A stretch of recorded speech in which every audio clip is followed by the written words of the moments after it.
नमस्कार दोस्तों, मेरा नाम आशीष है और एक बार फिर से मैं आप सभी का अपने YouTube चैनल पर स्वागत करता हूं। जैसा कि मैंने आप सभी से कहा था कि मैं अपने इस YouTube चैनल पर ना कि केवल एक्टिंग से रिलेटेड वीडियो जैसे कि मोनोलॉग्स वगैरह हुए, मैं एजुकेशन से रिलेटेड, थिएटर एजुकेशन से रिलेटेड भी मैं कुछ वीडियोस डालूंगा, जिसमें कि आपको ये पता चलेगा कि एक्चुअल में इन सब की शुरुआत कहाँ से हुई थी। तो आज हम इस वीडियो में डिस्कस करने वाले हैं ओरिजिन ऑफ थिएटर, थिएटर की शुरुआत कहाँ से हुई। तो चलिए हम लोग शुरू करते हैं। ओरिजिन ऑफ थिएटर आज का हमारा टॉपिक है। तो इसको समझने के लिए मैं बड़े ही सिंपल तरीके से आपको समझाने की कोशिश करूंगा, ज़्यादा घबराने की ज़रूरत नहीं है। और ये वीडियो उन सभी के लिए काफ़ी ज़्यादा फायदेमंद होने वाला है जो एक्टिंग में रुचि रखते हैं, जो अभिनय की ओर जाना चाहते हैं, जो थिएटर में हैं, जो थिएटर सीखना चाहते हैं, या उनके लिए जो सिर्फ 12th पास आउट हैं और उनको अभी कुछ पता नहीं है कि किस तरीके से उन्हें अपनी शुरुआत करनी है। तो ये वीडियो उन लोगों के लिए काफ़ी ज़्यादा ज़रूरी होने वाला है, तो एंड तक ज़रूर देखें। तो थिएटर ऑफ ओरिजिन को ओरिजिन ऑफ थिएटर को हम दो हिस्सों में बांट देते हैं। पहला एक आता है वेस्टर्न थिएटर और दूसरा है इंडियन थिएटर। तो थिएटर की पश्चिम में अपनी एक सोच है और भारत में अपनी एक सोच है। इंडियन थिएटर का कॉन्सेप्ट अलग है और वेस्टर्न थिएटर का कॉन्सेप्ट अलग है। सबसे पहले हम बात कर लेते हैं वेस्टर्न थिएटर कि एक्चुअल में ये सब शुरू कैसे हुआ, वेस्ट में कैसे शुरू हुआ। तो ये शुरू हुआ था ग्रीक से, यूनान से। तो ग्रीक में इसका टाइम पीरियड था 6th सेंचुरी बीसी। ग्रीक में एक छोटा सा शहर है जिसका नाम है एथेंस। एथेंस करके एक छोटा सा शहर है जहां पर ये सब की शुरुआत हुई थी। ग्रीक थिएटर को, वेस्टर्न थिएटर को या ग्रीक थिएटर को थिएटर ऑफ डायनोसियस भी कहा जाता है, या इसको बोलते हैं थिएटर एपिडोरस थिएटर, एपिडोरस थिएटर भी कहा जाता है। जो हम नहीं जानते, मैं आप लोगों की नॉलेज के लिए बता दूं, ये जो थेस्पिस करके एक बंदा है, इसको बोला जाता है first actor. He is known as the first actor. Okay, अब ग्रीक थिएटर की शुरुआत कैसे हुई, इसके पीछे एक छोटी सी स्टोरी है। कोई नहीं जानता कि ये कितना सच है या कितना झूठ है। इस शब्द को, इस वर्ड को आप अपने दिमाग में रखें और जो भी मैं बताने जा रहा हूं वो इस शब्द को अपने दिमाग में रखकर ही सुने। कहा जाता है कि ग्रीक में एक गॉड होता था जिसका नाम था डायनोसियस। जैसा कि मैंने यहाँ का थिएटर ऑफ डायनोसियस, तो एक गॉड होते थे जिसका नाम था Dionysus. He is known as the god of food and wine, food and fertility. लोगों की अवधारणा थी कि ये जो देवता थे उनको फूड एंड फर्टिलिटी जो थी वो यही प्रोवाइड करते थे, उसके लिए उनकी पूजा करते थे। उनकी पूजा करने का एक तरीका होता था, मैं आपको बता देता हूँ। पूजा करने का उनका एक तरीका होता था, एक सर्कल के अंदर वो एक सेंटर में अपने गॉड डायनोसियस की मूर्ति को रखा करते थे और उसके चारों ओर 50 से 60 लोग, कितने लोग, 50 to 60 पीपल उसके चारों ओर गोल गोल घुमा करते थे। जैसे हम अपने मंदिरों में भी देखते हैं किसी देवी देवता के चारों तरफ लोग परिक्रमा काटते हैं, उसी तरीके से वो लोग भी किया करते थे। एक दिन क्या हुआ, ये जो 50-60 लोगों में से एक बंदा बाहर आया जिसका नाम था थेस्पिस। वो ऐसे सर्कल में गोल गोल घूम रहे थे। अचानक से वो बंदा बाहर आया और उसने कुछ कहा। उसने क्या कहा किसी को कुछ नहीं पता। जैसा कि मैंने कहा है, इस वर्ड को आप अपने दिमाग में बनाकर रखें, ठीक है। ये मिथ है, कोई साइंटिफिकली प्रूवन नहीं है कि वाकई में ऐसा हुआ होगा, ठीक है। तो ये इस वर्ड को आप अपने दिमाग में रखें। तो 50 से 60 लोग उस गॉड की पूजा करते थे, उसके गोल गोल घूमकर। एक दिन एक बंदा था जिसका नाम था थेस्पिस, वो सर्कल से बाहर आया एंड ही सेड समथिंग। और वो किसी को नहीं पता कि वो क्या शब्द थे, उसने क्या कहा, किसी को कुछ नहीं पता। उसने कुछ कहा, बाकी के ये जो लोग थे उनको ये बात बहुत अच्छी लगी कि यार ऐसा भी कुछ हो सकता है, ये तो काफी अनोखी चीज है।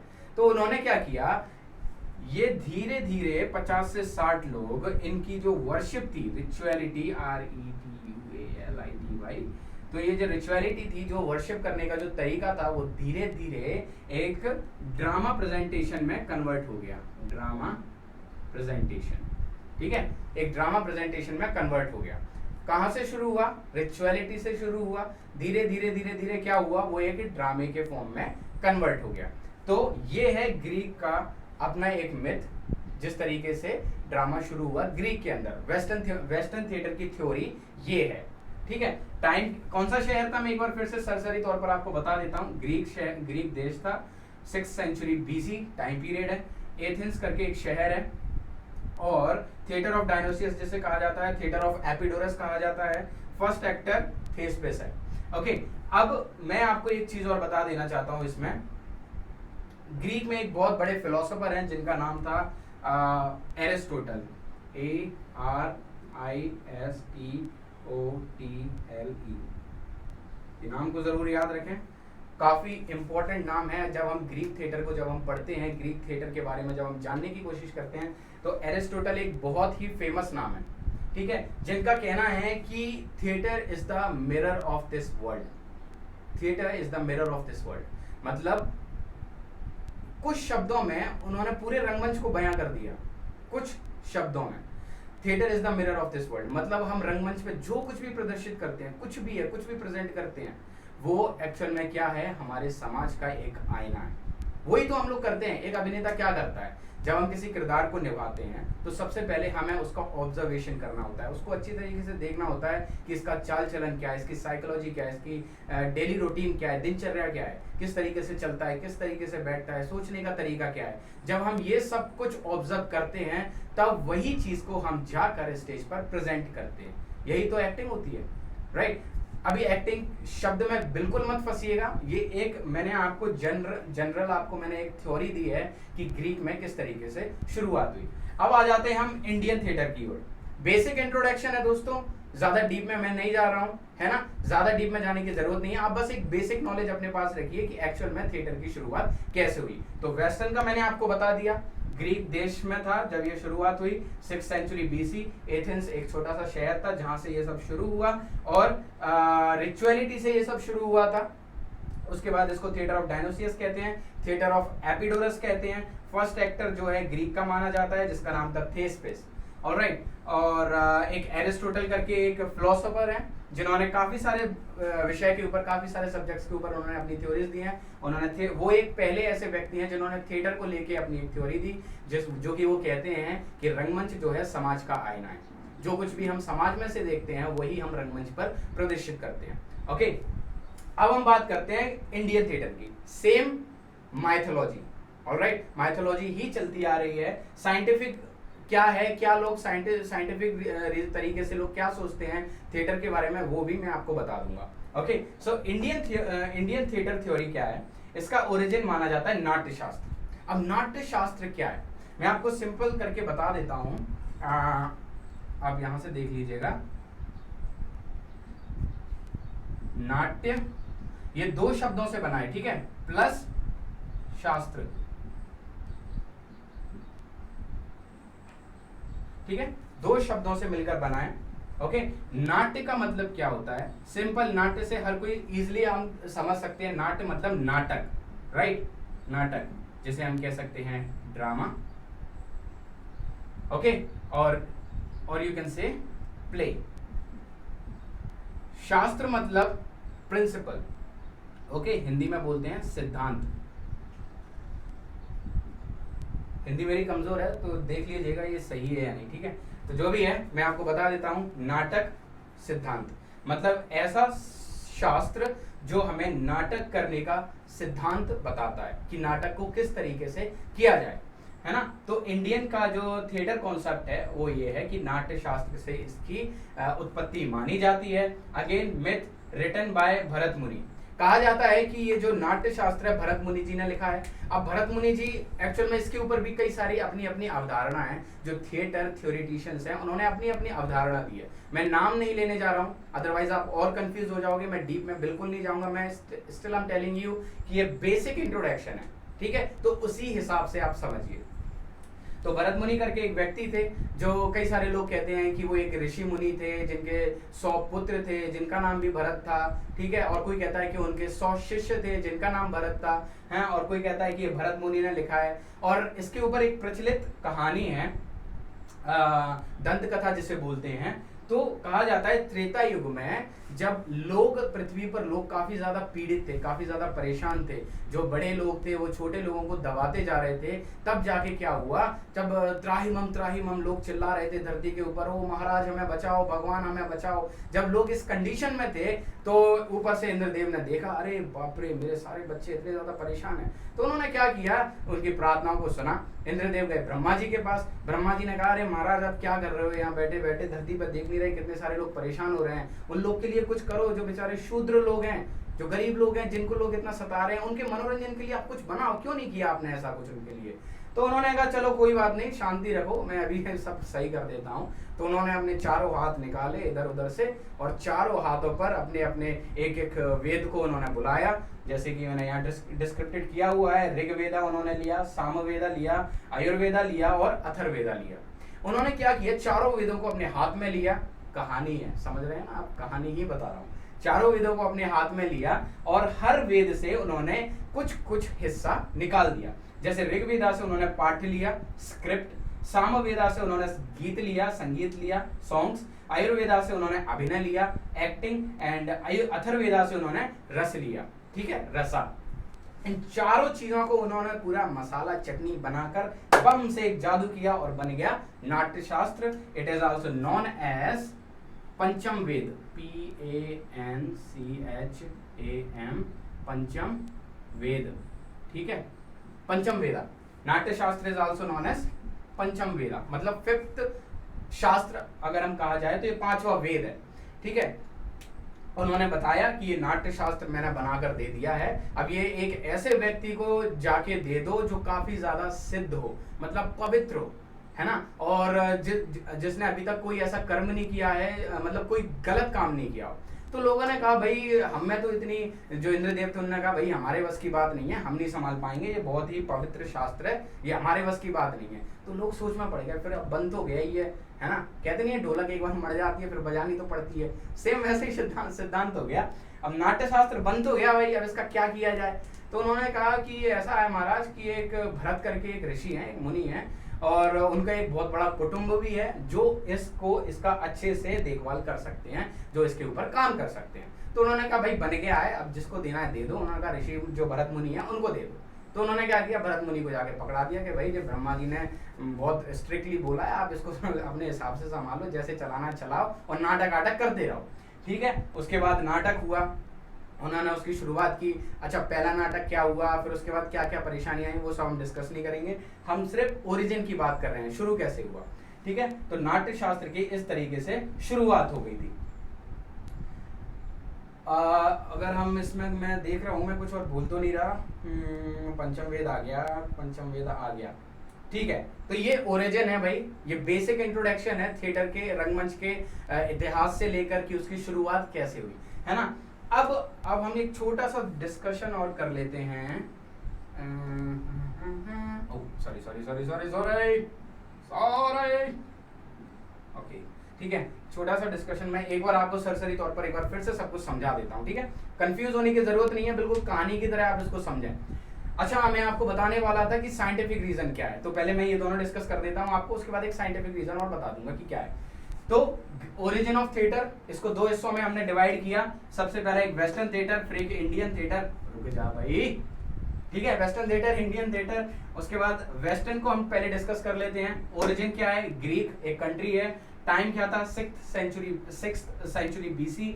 सिटी कौन सी थी, Athens, also known as theatre of Dionysus and theatre of Epidaurus. उसके बाद में रिचुअलिटी से शुरुआत हुई, पाठ पूजा लोग उस समय पहले करते थे, फिर पाठ पूजा को छोड़कर धीरे धीरे एक ये सारी जो प्रोसेस थी वो एक रंगमंच प्रदर्शन कार्य में वो कन्वर्ट हो गई, तब्दील हो गई, ठीक है। पहला एक्टर कौन है भाई, थेस्पिस। कोई अगर आपसे पूछता है कि पहला अभिनेता कौन माना जाता है तो आप खुलकर कह सकते हैं कि थेस्पिस, ठीक है। ओके, मैंने आपको पूजा करने की विधि बता दी, वो किस तरीके से करते थे। एक गोला आकार की एक जगह थी उनके पास, जहां पर वो बीच में उसको रखते थे डायनोसियस की मूर्ति को, और उसके चारों ओर वो घूम घूम कर गॉड डायनोसियस की पूजा करते थे। क्यों करते थे गॉड डायनोसियस की पूजा, क्योंकि उनका ये विचार था कि वो उनको फूड एंड फर्टिलिटी, वाइन, ये सब कुछ उनको वही प्रदान करते हैं, इसीलिए उनकी वो पूजा करते थे। तो क्या हुआ, एक दिन ये थेस्पिस नॉट थेस्पोस, थेस्पिस, ठीक है। ये बंदा बाहर निकल के आया एंड ही सेड समथिंग, कोई नहीं जानता कि क्या था, ठीक है। तो इसीलिए उसको पहला अभिनेता कहा जाता है। और जब हम ग्रीक थिएटर की बात करते हैं तो हम एरिस्टोटल को नहीं भूल सकते, क्योंकि एरिस्टोटल ने थिएटर को लेकर काफी सारे कॉन्सेप्ट दिए। मैं डिस्कस नहीं करना चाहता, बट मैं आपको एक सरसरी तौर पर बताता हूँ। उसने 3 यूनिटीज के बारे में बताया, ठीक है। 3 यूनिटीज क्या है, unity of time, unity of place करके उसने 3 यूनिटीज एक बताई थी। उसके बाद में कुछ वर्ड हैं, जो टर्म्स हैं, जो हम यूज करते हैं, आपने शायद सुने भी होंगे, मैं लिख देता हूं। तो ये क्या है, कॉमेडी, दूसरा है ट्रेजेडी, ठीक है, तीसरा है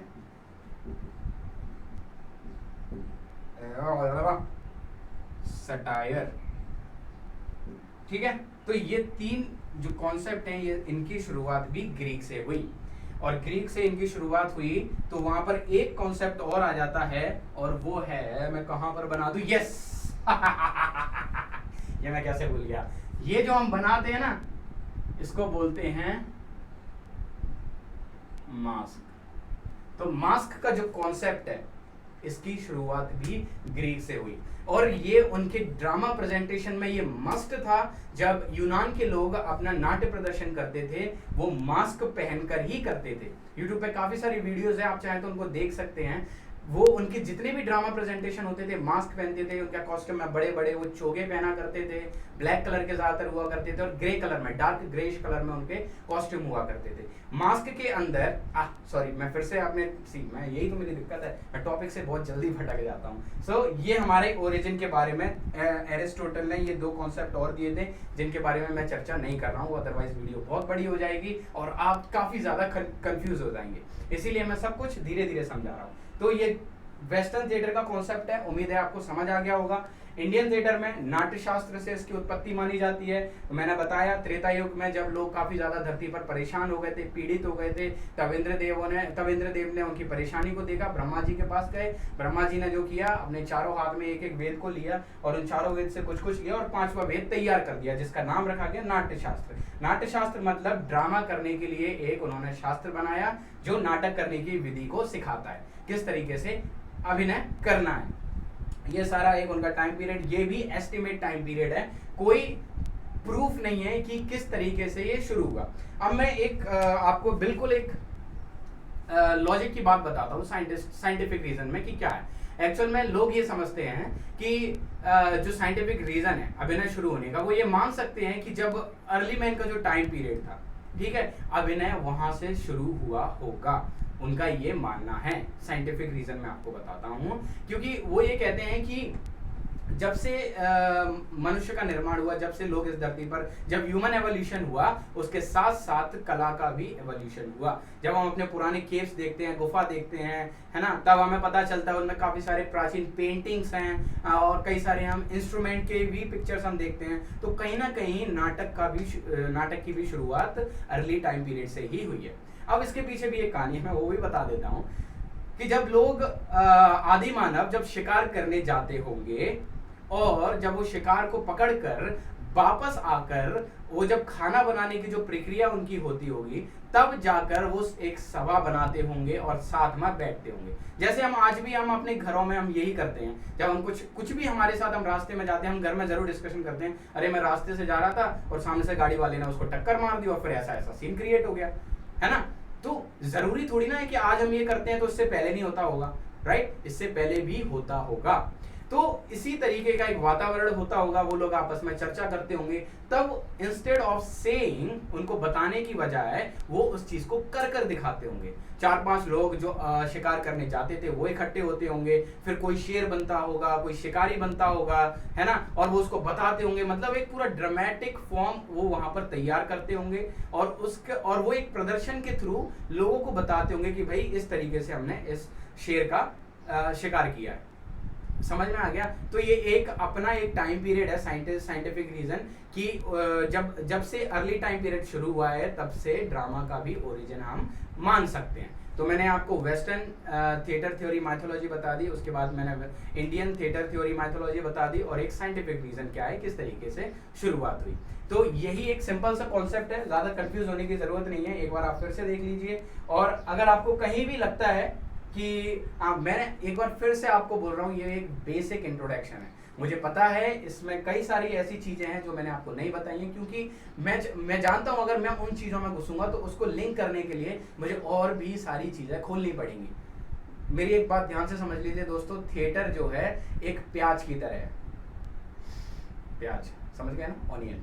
आप एक लेयर खोलोगे तो उसके अंदर आपको दूसरी परत मिलेगी, फिर दूसरी खोलोगे तो तीसरी मिलेगी, तीसरी खोलोगे तो चौथी। इसीलिए आप अगर नाट्य शास्त्र में जाओगे, उसके प्रिंसिपल्स की बात करोगे, तो फिर अभिनय आएगा। अभिनय कितने प्रकार के होते हैं नाट्य शास्त्र के अकॉर्डिंग, वो आएंगे। फिर वो उसका भी एक सब डिवीजन है, उसके भी कुछ अपने डिवीजन है, तो ये चीजें खुलती जाएंगी, है ना। तो ये सारी एक बेसिक चीज है जो मैंने आपको इस वीडियो के अंदर कवर कर दी। वेस्टर्न थिएटर, इंडियन थिएटर और ओरिजिन ऑफ थिएटर क्या है ये मैंने आपको बता दिया। वेस्टर्न थिएटर के कुछ कॉन्सेप्ट हैं, ये जरूर याद रखिएगा कि जब वेस्टर्न थिएटर की बात होती है, जब रंगमंच की बात आती है, वेस्टर्न थिएटर की बात कर रहा हूं, तो एरिस्टोटल का नाम जरूर आता है। इसको कोई भूल नहीं सकता कि भाई अरिस्टोटल ने भी कुछ कहा था। एरिस्टोटल यानी कि अरस्तु, उसका भी अपना सिद्धांत है, और वो पहला व्यक्ति है जिसने थिएटर के बारे में कुछ अपने सिद्धांत दिए थे, ठीक है। तो उसका अपना एक सिद्धांत है, वो 3 यूनिटीज की बात करता है, उसके बाद में कॉमेडी, ट्रेजेडी और सटायर की बात करता है, ओके। और हाँ, बस यही सब कुछ है जो मैं आपको बताना चाहता था। उम्मीद है ये जानकारी आपको पसंद आएगी, और वीडियो देखकर भी आपको काफी इंटरटेनिंग महसूस हो। और मैं इसीलिए इस तरीके से मैं आपको बता रहा हूँ, ताकि जो लोग ड्रामा से संबंध नहीं रखते हैं, है ना, जिनका फील्ड बिल्कुल अलग है, वो लोग भी एक बार जरूर देखें, आपको ये जानकारी जरूर पसंद आएगी। Thank you so much, I hope you enjoyed the video. Please hit the like and subscribe button, और क्या बोलते हैं, क्या टैगलाइन है मुझे पता नहीं। लाइक कर देना, शेयर कर देना, सब्सक्राइब कर देना। Thank you so much.